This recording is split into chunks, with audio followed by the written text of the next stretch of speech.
how to draw elephant with cute circle.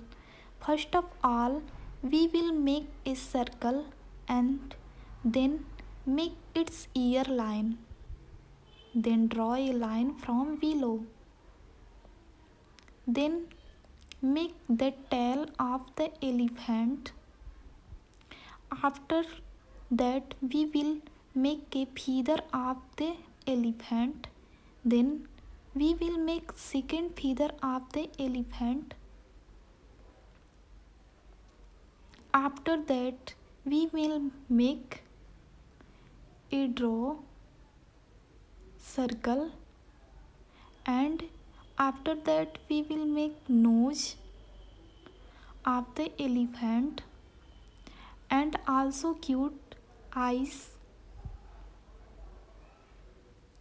And so drawing is completed.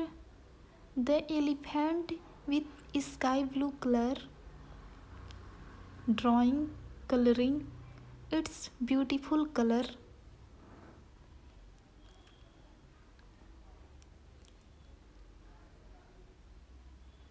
Then we are started a coloring the elephant with sky blue color and color the nail of the elephant with brown color.